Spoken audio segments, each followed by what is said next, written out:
Hey, I'm Cara. And I'm Lockie. You may have heard on Win News in several issues of our local 2515 magazine of our family raising a shark in a bucket. In this video, we're going to share our experience of nursing Portia the crested Port Jackson shark until she was ready to be released out in the Great Blue. We'll also be showing some unseen footage of Portia inside the egg, surviving on her yolk sac until she was fully grown.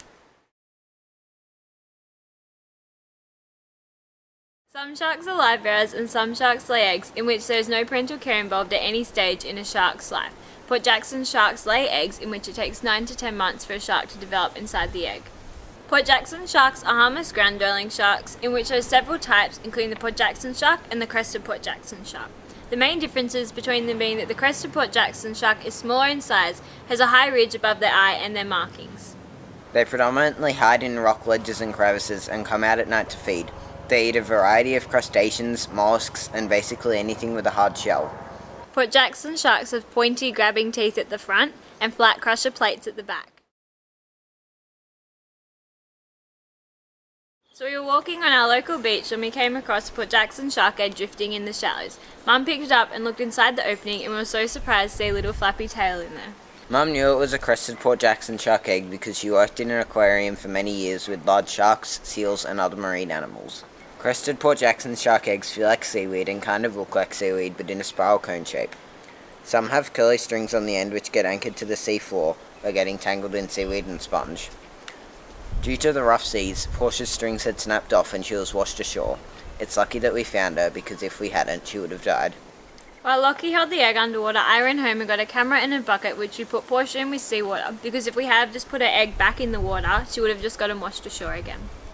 Every day we would carry Portia's bucket down to the beach and renew Portia's water. We also put in an aerator overnight so as to make sure that she had a healthy amount of oxygen. From looking in through the opening, we would often see Portia's tail and we soon noticed she was a girl. In determining whether a shark is male or female, the male has 2 claspers behind the anal fins, whereas a female does not have any clasper. This is the same for stingrays as well.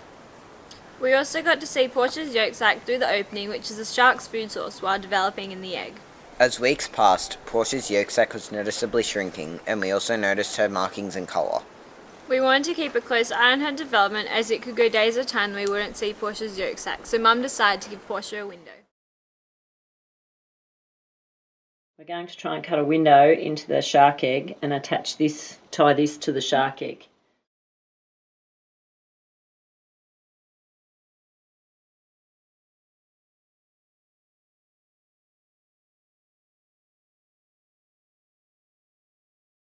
With the new window in place, we noticed she was naturally more active at night and we could monitor her yolk sac easier. Here's some footage of Portia in the egg.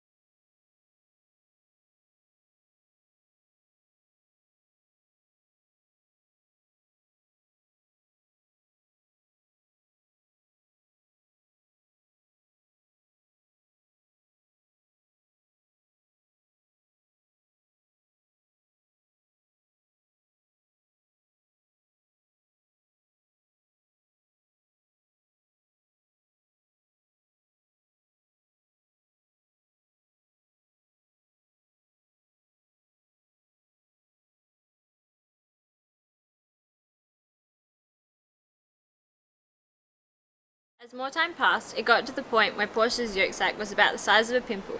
We waited to see if Portia would hatch out on her own as she had consumed her yolk sac and had no food source anymore. But she was losing weight and we were concerned she would starve, so Mum made the decision that it was best to let Portia out ourselves and then release her.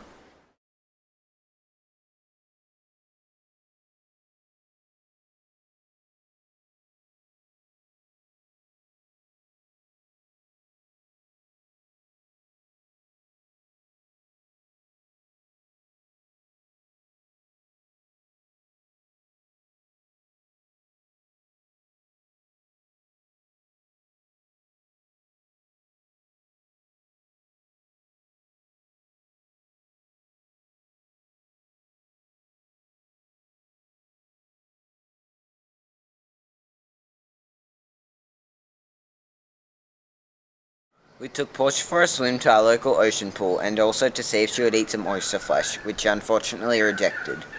When we took her for a swim, we got some really good photos and footage of her swimming. And she even swam into Mum's hand. The next day, we took Portia down to our local beach. Win News was there, our local 2515 magazine, and some locals to see Portia off. We put Portia in a clear bag, as using it would have caused injury, and we swam out. When we got out past the waves, we said our goodbyes and wished Portia luck for her new journey in the Great Blue. Mum dove down to the seafloor and let Portia out. She swam straight out to sea. She knew where she was going. We had Portia for a total of 87 days, changing her water every day and seeing her develop. We were just all so happy to successfully release her. I love sharing the experience with the whole community. Like when we do water changes, we show people Portia developing inside her egg, and their reactions was really rewarding. And also seeing Portia develop over the time that we had her and just giving her a second chance at life. It was an amazing experience and will always be with me. My favourite part was keeping and caring for a shark in our own home and getting to share the experience with the public. We'd like to thank the 2515 magazine for sharing with our local community and Win News for sharing with the wider Illawarra area. And also thanks to Mum and Dad for taking lots of good videos and photos, and Mum for sharing all her knowledge about Port Jackson sharks.